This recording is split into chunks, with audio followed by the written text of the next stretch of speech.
Bueno, muy buenas noches para todos los presentes en esta sala. Muchísimas gracias por atender a la invitación el día de hoy. Espero que este encuentro sea ameno para ustedes y que podamos compartir conocimiento. En la noche de hoy les voy a tocar una temática muy interesante que ha sido parte de mi recorrido en el seminario número 6 de criminología. Todas las temáticas van a ser tocados con mucha claridad y si en algún momento ustedes tienen algún tipo de duda, quieren hacer algún comentario, con mucho gusto pueden levantar su mano y se les dará el espacio para que puedan transmitir. ¿Cómo se encuentran en la noche de hoy? Bien. Bien. Muy bien, gracias. Me alegra mucho. Bien, gracias. Súper bien. Ok. En este momento están viendo lo que se está proyectando en la pantalla. Sí. Sí, sí. Sí. Estamos mirando lo que estás transmitiendo. Ok, bueno, mi nombre es Idalis Almanza Bastidas, estudio en la Universidad Antonio Nariño, en este momento curso 8º semestre, y esta actividad académica hace parte del seminario número 6 en criminología. Les doy la bienvenida a todos los presentes. En la noche de hoy tocaremos un tema sobre psicología criminológica. ¿Algunos de ustedes tienen alguna idea de qué hace referencia el término psicología criminológica? No. No. Supongo que el comportamiento del que hace un crimen, no sé. Bien, sí, algo parecido. La psicología criminológica es una rama de la psicología.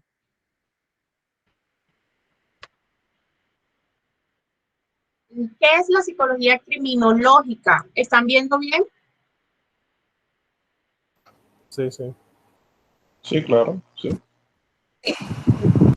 Bueno, cuando mencionamos la psicología criminológica, hacemos referencia a una rama de la psicología que también es conocida como psicología forense, judicial, legal o criminal.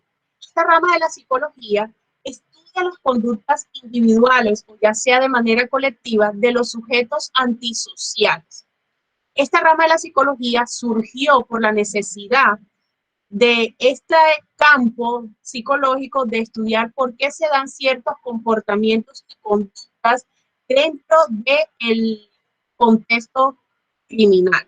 Buscan las causas que han influido para que se lleve a cabo un acto antisocial que puede estar incluido dentro de la ley penal. Esta rama de la psicología tiene un objeto de estudio que se centra en la personalidad antisocial. Este tipo de personalidad podría ser el centro de toda conducta delictiva o criminal.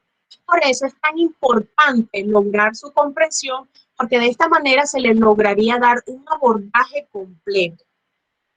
¿Habían escuchado antes sobre la personalidad antisocial?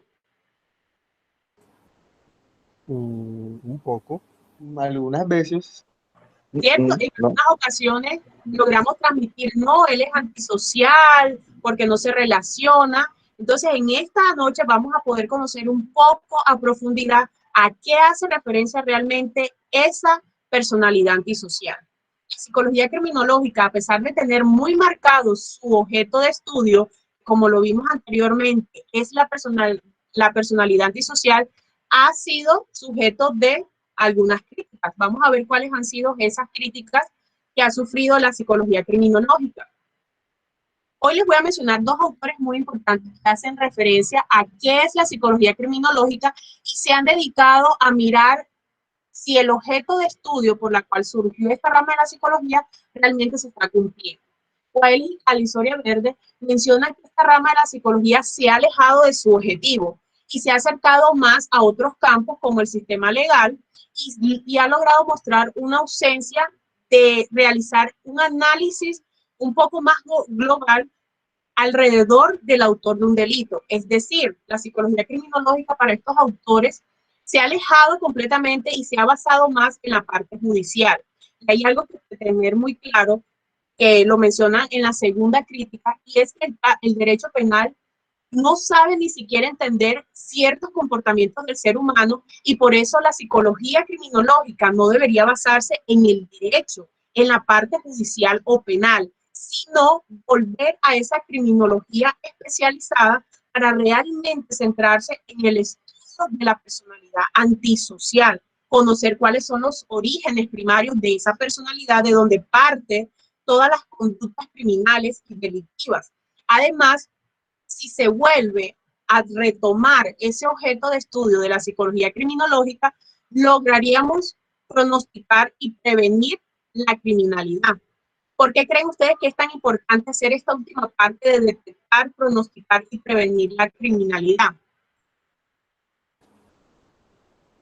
Pues para acabar con el problema de raíz. Exactamente. Cuando logramos saber de dónde se origina una situación, podríamos plantear las soluciones que realmente van a erradicar esa problemática. Ahora, hemos mencionado esa personalidad antisocial, que en muchas ocasiones también desde la parte contextual de nuestro diario vivir logramos decir, expresar, no es que yo soy como antisocial, o Sharon es antisocial, Javier es antisocial, pero vamos a conocer realmente a qué hace referencia esa personalidad antisocial. Un poco de las generalidades de esta personalidad. Una persona antisocial es egocentrista, ya que esta persona piensa que todo lo que está realizando, cualquier acción, comentario, hasta sus pensamientos están bien. Además, logra justificarlo, siempre racionaliza que lo que ha hecho ha tenido un fin, un objetivo y está bien, y por esta razón no logra tener ningún tipo de remordimiento al momento de cometer algún acto. Las personas que poseen esa personalidad antisocial son lábiles.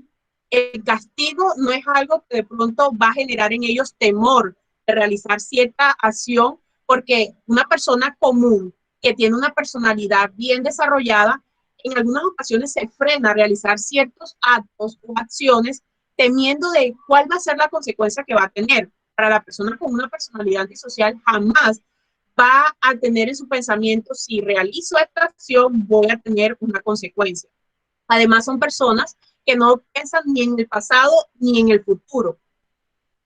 ¿Qué quiere decir esto? Son personas que, a pesar de que logran tener una interacción con un grupo hasta familiar, no logran pensar en que esta persona es mi familia, antes me ha ayudado, me ha apoyado, es importante en mi vida, y yo por eso debo pensar en estos aspectos para no hacerles daño. En ellos no existe este tipo de pensamientos. Por eso es muy fácil causarle daño a las demás personas. ¿Vamos claro hasta el momento? Sí. Sí, se ha entendido todo. Sí, señor. Ahora vamos a mirar interiormente, cuando en algún momento han expresado yo soy antisocial o X o Y persona es antisocial, ¿creen que realmente le ha quedado bien el término? Bueno, si lo ponemos bajo el contexto que acabas de expresar, pues lo hemos estado utilizando mal. Sin embargo, cuando uno busca la definición, pues uno se da cuenta que pues hay varias formas de utilizarlo, entre esas, pues una persona que no se relaciona con facilidad con otras. Claro, hay que tener en cuenta algo que acaba de expresar Ibrahim. Entonces vamos a avanzar un poco en la presentación y vamos a llegar a ese punto que él mencionó. Las características de esa personalidad antisocial. Hay una característica esencial que logra marcar la personalidad antisocial, y es el comportamiento general de desprecio y violación a los derechos de los demás, también a todo lo que tiene que ver con la ley o lo penal.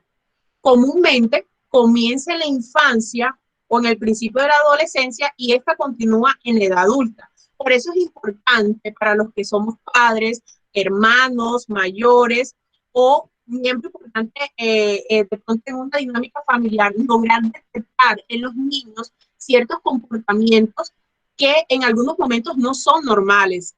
Es cierto que los niños pueden hacer pataletas, pueden comportarse de cierta forma rebeldes, pero todo tiene una medida y hay que mirar esos signos y síntomas, porque tenemos en cuenta, como no lo esa en la imagen, que ellos van a ir aumentando, graduando cada vez que va, no es que se desaparecen, van a ir en aumento. Por eso es importante detectarlos. Ahora, algo que hacía referencia Ibrahim, denominaciones de la antisocialidad. Hay 3 denominaciones como la psicopatía, sociopatía y el trastorno antisocial de la personalidad. Es decir, hay personas que pueden desarrollar algunos rasgos de la personalidad antisocial, pero no llegar hasta el acto delictivo o criminal. Estas 3 denominaciones tienen algo en común, y es que siempre se presenta un comportamiento que destruye o va en contra del orden social. Además, se muestra una indiferencia y total falta de remordimiento al causar daño a otras personas. Además, estas personas no logran dar ningún tipo de explicación ni por qué realizaron tal acto, ni por qué le causaron daño al otro, y tampoco buscan enmendar ese daño que hicieron.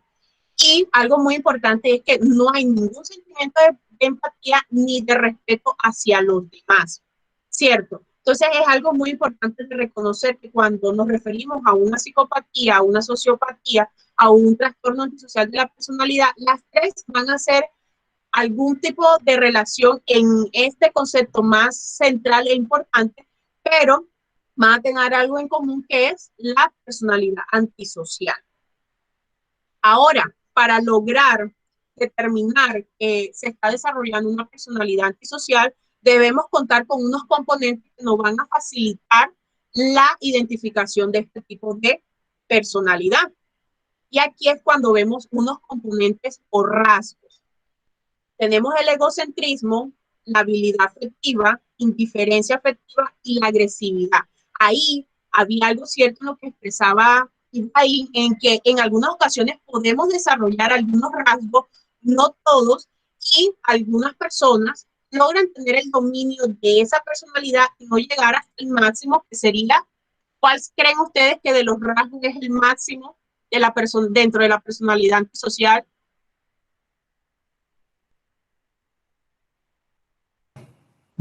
No todos al tiempo. La agresividad. ¿Cierto? Cuando nosotros desarrollamos alguno de estos rasgos, podemos decir, no puedo tener algún rasgo de personalidad antisocial, pero logro tener control de él. Ahora vamos a conocerlos cada uno. El egocentrismo. Muchas personas se centran en ellos, tienen la razón todo el tiempo, y para ellos lo que dicen, expresan y hacen está bien. La labilidad afectiva se puede relacionar con la segunda imagen, en el que son cambios de humor que se pueden dar en cualquier momento. Una persona puede estar feliz y en el momento puede estar rabioso o puede estar triste, y cambia fácilmente en estos estados de ánimo. Y en la indiferencia afectiva, son personas que no tienen ningún tipo de empatía con la otra persona, y el daño, el dolor, el sufrimiento, la tristeza que esté causando, que esté sintiendo el otro, para ellos es completamente indiferente. Y la última es la agresividad, que es cuando se une cada uno de los rasgos y vamos a manifestarlo. Ya pasamos a tomar una acción que normalmente es causarle daño a la otra persona. Hasta aquí.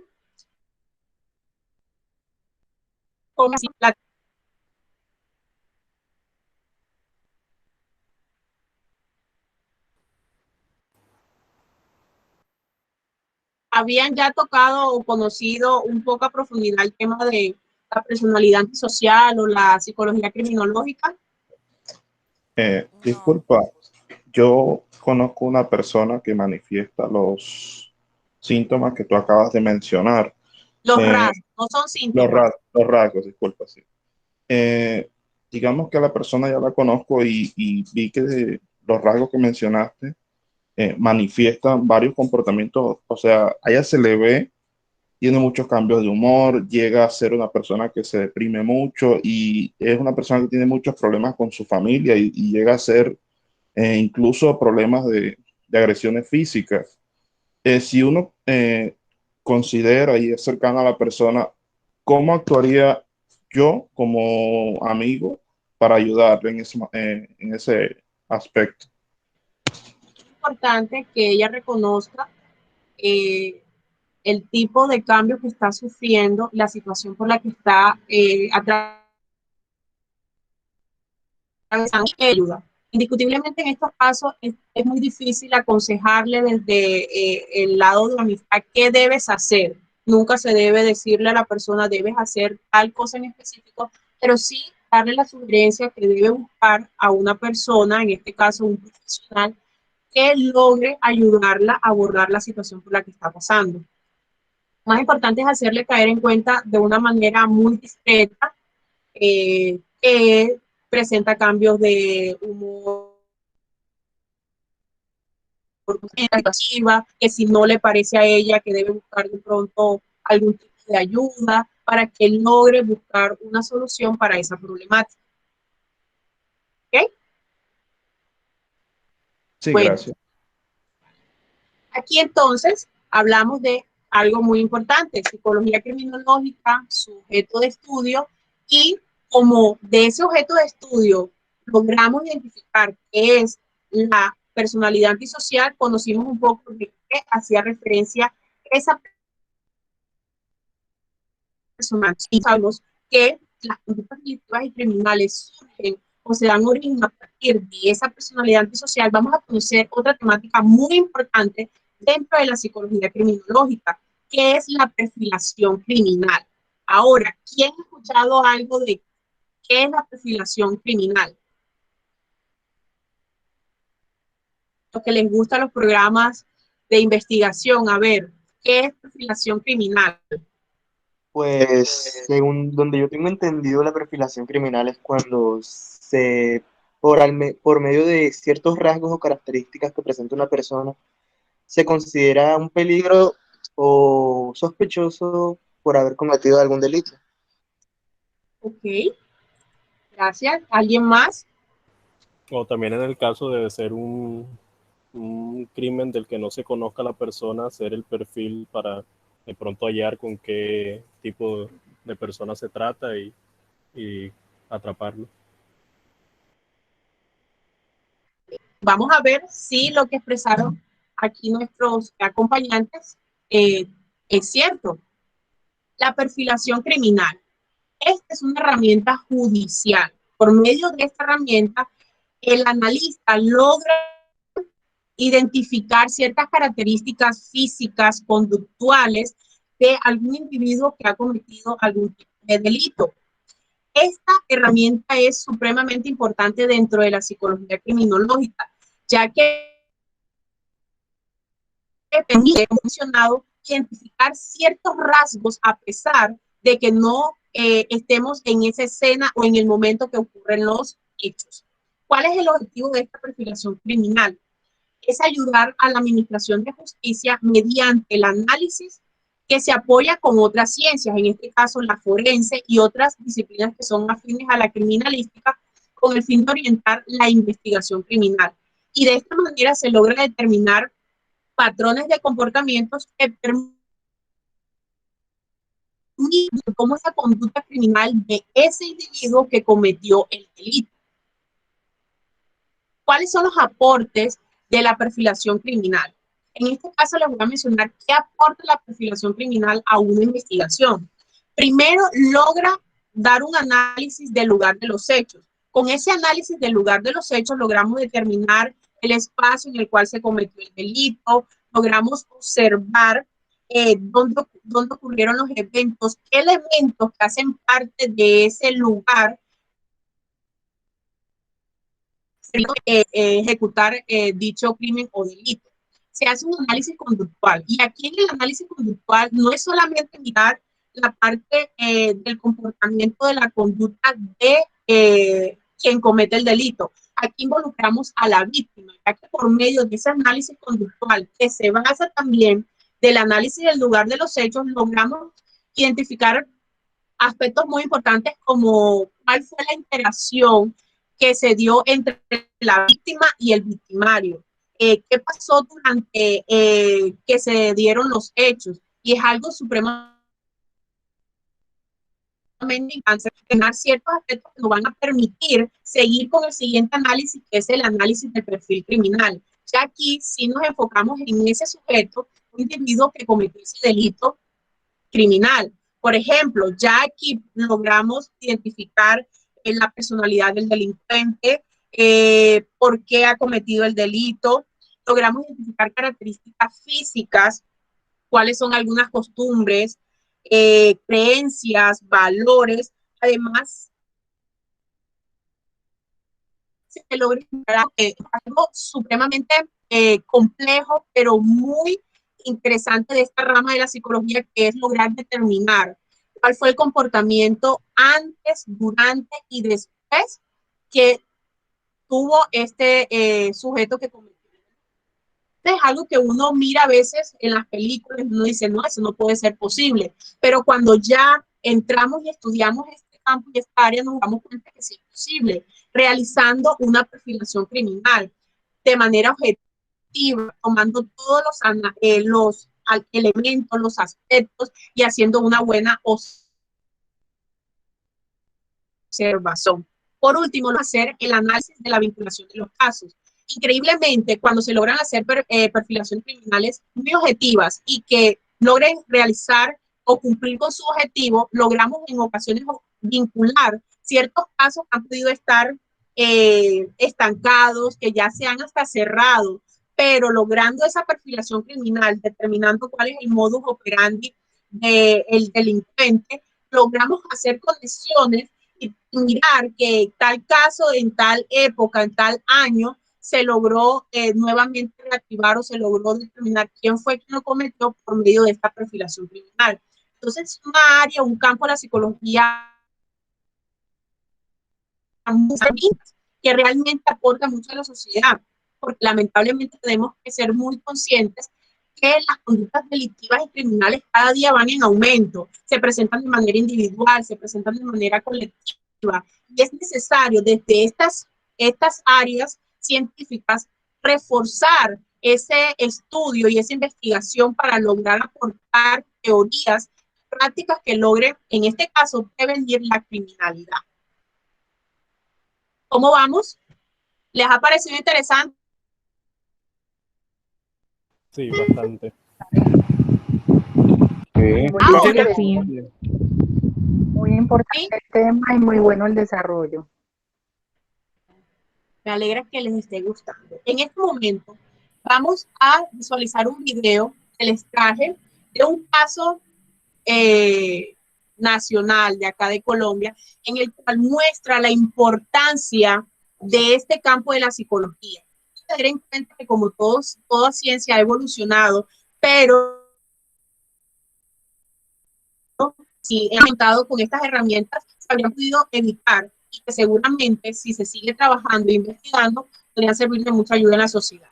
El siguiente caso que les voy a mostrar es el caso de Pedro Alonso López, alias el monstruo de los Andes. Este caso no es tan conocido en Colombia, yo por eso esta noche les pregunto, ¿ustedes habían escuchado el caso de Pedro Alonso López, el monstruo de los Andes? Yo sí, fue capturado en Colombia, lo liberaron y no supieron más del paradero del hombre. Ok, entonces vamos a mirar ese corto video y después vamos a hacer un análisis. Ustedes me van a decir qué es la perfilación criminal y la psicología criminológica en la sociedad. Entonces no se vayan y vamos a visualizar este video corto.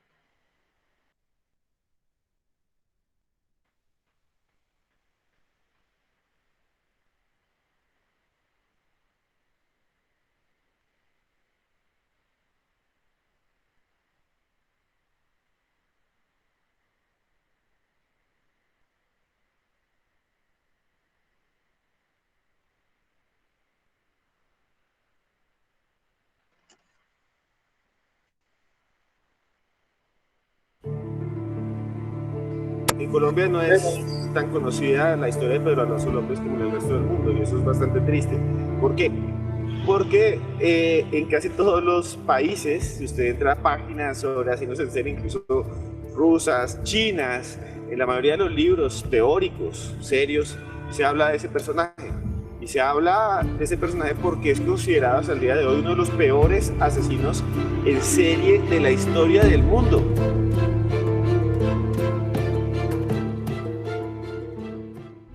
Pedro Alonso López nació aquí en Colombia, en el Tolima, fue criado en El Espinal. Su mamá, que estuvo viva y alcanzó a ser entrevistada por... ¿Están escuchando bien? Sí, pero Sí, está bien. Sí. No hay problema, sí, no hay ningún problema. Medios internacionales decía que cuando él era niño era bastante inquieto, le gustaba escaparse del colegio, de irse con el matarife, que se llamaba Jorge Patiño, el que iba al matadero y mataba las vacas y los cerdos. Se tiene documentado que Pedro Alonso tuvo una infancia difícil en Tolima, salió muy joven de su pueblo para Bogotá. Y aquí se convirtió en un gamín, conoció el bazuco, conoció el pegante, conoció incluso la marihuana y la cocaína. Y a partir de ahí empezó a aproximarse al crimen como forma de vida. Y se convirtió después en un ladrón.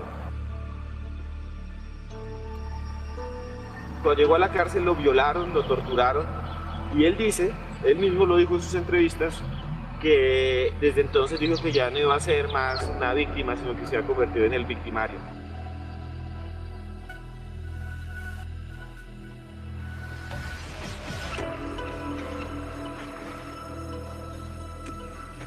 Su placer máximo no era como tal la violación, sino que era el momento en el cual ponía sus manos sobre el cuello de la menor, empezaba a apretar y veía cómo poco a poco se iba apagando.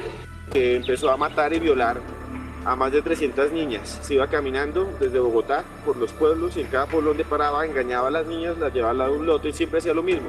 Los llevaba hasta allá, generalmente un lugar despoblado, donde ya ausente de todo testigo, las violaba y dormía abrazado a los cadáveres y después las volvía a violar por la mañana y seguía caminando. Así llegó hasta Perú, por eso le llaman el monstruo de los Andes. Es una persona que no es empática hacia las víctimas, no es empática hacia nadie, tiene mentira patológica, es una persona egocéntrica, es una persona que tiene una autovalía muy grande.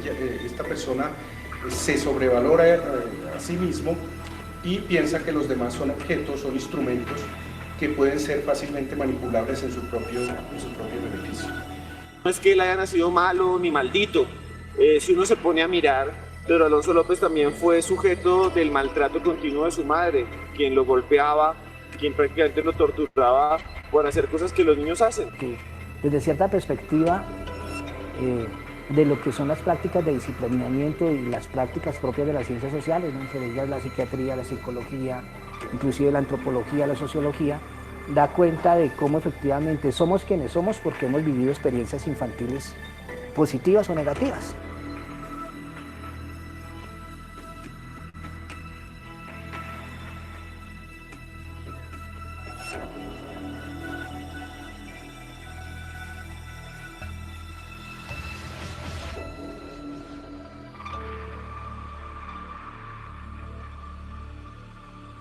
Son asesinos de corte trashumante, ¿no?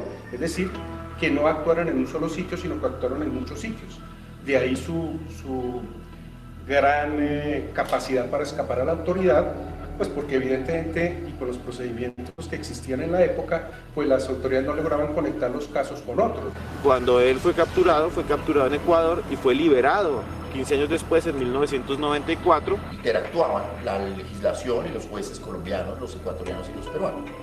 ¿Y qué vas a activar ahí? Cada uno tramita su proceso, ya sea que la persona esté recluida o que esté en la ausencia, y las condenas que va purgando en uno o en otro país se tienen en cuenta en nosotros. Pero lo importante es, más que cualquier otra cosa, la cooperación internacional. Y la idea de que la ley que debe regir el hecho es la del lugar donde se cometió. Cuando extraditan a Pedro Alonso desde Ecuador, pues viene a responder por algunos de los delitos que se le habían identificado acá en Colombia. Sin embargo, hay muchos casos que quedaron en el desconocimiento, de lo que hablaríamos una estadística oculta. Y por alguna razón, uno de los psiquiatras, no sé si fue en medicina legal, en la valoración dice que este sujeto es inimputable, lo mandan a un anexo psiquiátrico. Y finalmente, cuando se considera que estaba curado, es que se le dio salida. Desde entonces no se sabe en dónde está y es el peor asesino en serie de la historia.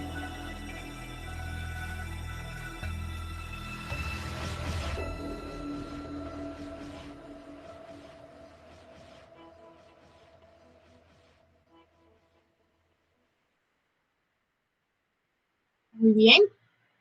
¿Qué les pareció el video? Tenaz, tremendo. ¿Cierto? De verdad que es un caso, quise traerlo porque es un caso nacional y vemos la importancia. En ese momento hay que reconocer que en la época no, de pronto no había ese desarrollo dentro del campo de la psicología, pero si en su momento ya se hubiese contado con este tipo de herramientas tan importantes como la perfilación criminal, con el profesionalismo también, se hubiese evitado que esta persona quedara en libertad y que posteriormente, después de su desaparición, tristemente en diferentes zonas se dieron casos muy similares que podían haber estado relacionados con este sujeto. Entonces, aquí se ve la gran importancia de esta rama de la psicología y de esta herramienta que hace parte de la psicología criminológica. ¿Cierto? ¿Qué opinan ustedes? A mí me parece interesante conocer esos casos de aquí de Colombia, porque uno cree que no pasan, que nosotros estamos lejos de esa realidad. En los programas de televisión muestran son casos particulares internacionales y uno cree que nunca lo va a vivir. Y tenemos cerca de nosotros siempre que una persona antisocial y no nos damos cuenta. Hasta ahorita tengo de pronto claro ciertos aspectos y describiste a alguien que conozco perfectamente, pero nunca lo había clasificado como antisocial. Bueno, algo importante. Ahora no vamos a salir de pronto a clasificar a todo el mundo como antisocial. Recordemos algo muy importante que dijimos, podemos tener rasgos, pero no desarrollarlos completamente todos. ¿Ok? Pero sí podemos empezar por ahí incluso con nosotros mismos, ir examinando y autoevaluando cuáles rasgos, porque incluso nosotros podemos tomar control de esos rasgos que se pueden estar presentando y trabajar en ellos para evitar llegar de pronto a un nivel extremo de llegar a cometer algún tipo de acto delictivo o algún tipo de acción que nos pueda causar daños a nosotros mismos o a las personas que están cerca de nosotros. ¿Okay? ¿Alguien más quería hablar? Hola, Idalis. Hola. Observando el video y pues escuchando pues todo lo que nos estás comentando sobre este tema, a mí me embarga una duda. La duda es la siguiente. Pues en el video muestran que él desde niño fue un niño que fue violentado, que no estuvo dentro del hogar idóneo donde debería estar un niño. La pregunta es, ¿esto se empieza a desarrollar desde la niñez? ¿Así hayan sufrido algún tipo de problemática en su crianza? ¿O también puede suceder en personas que hayan sido levantadas en un hogar llena de amor, de comprensión? Claro, debemos tener en cuenta que hay algunos rasgos de la personalidad que pueden ser innatos, que se desarrollen de manera natural en las personas. Yo no sé si pueda contar con el aporte de Yelitza Martínez, que está presente en esta reunión, psicóloga, que nos pueda también ampliar un poco esa temática. La persona logra desarrollar simplemente la personalidad antisocial si llega a tener algunas experiencias en su niñez o también teniendo una niñez muy tranquila, sana, logra también desarrollarla.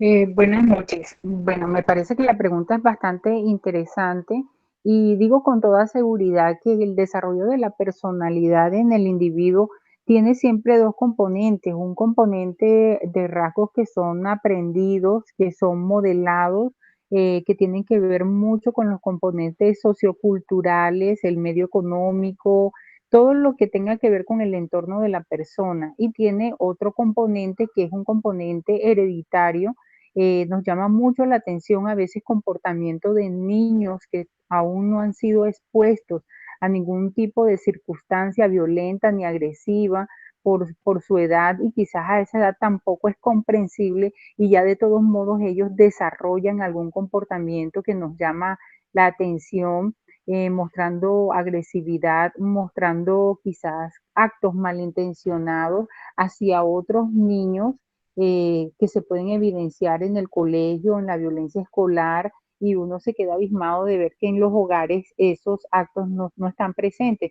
Entonces, sí es cierto que desde temprana edad se pueden mostrar estos comportamientos, ya sean por un componente hereditario, algo genético debe existir, o pues en su entorno lo aprenden. Muchísimas gracias, doctora Yelitza. Ivette, ¿te quedó claro la respuesta? Sí, claro, muchas gracias. Bueno, ¿alguien más tiene alguna pregunta?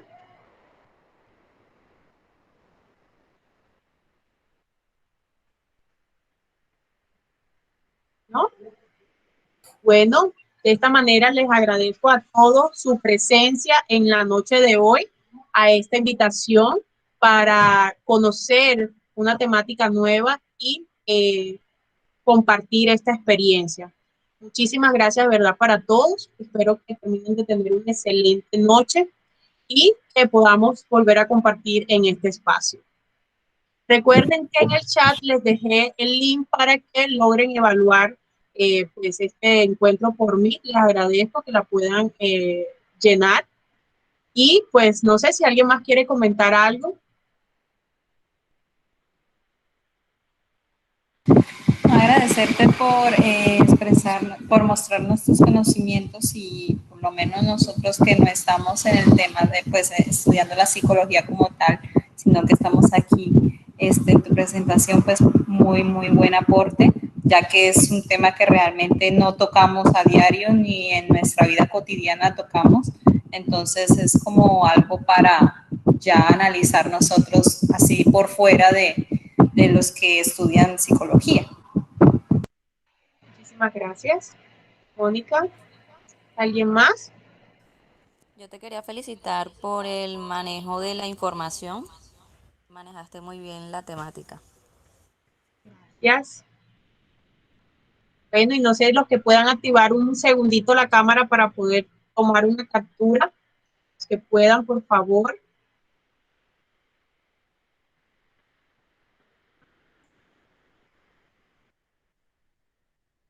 Segundito.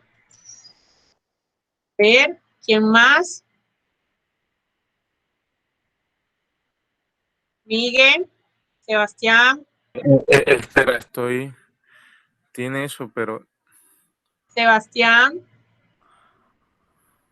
los dos Sebastián, por favor.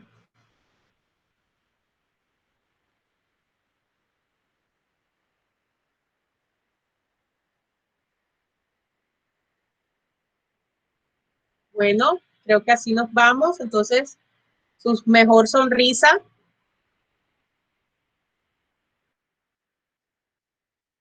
Listo. Ahora una con el celular, a ver si no quedó bien la...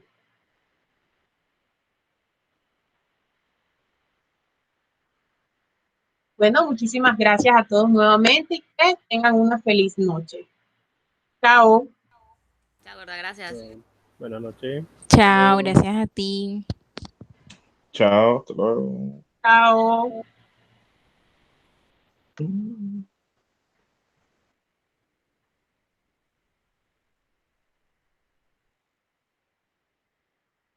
Hola, Sebas.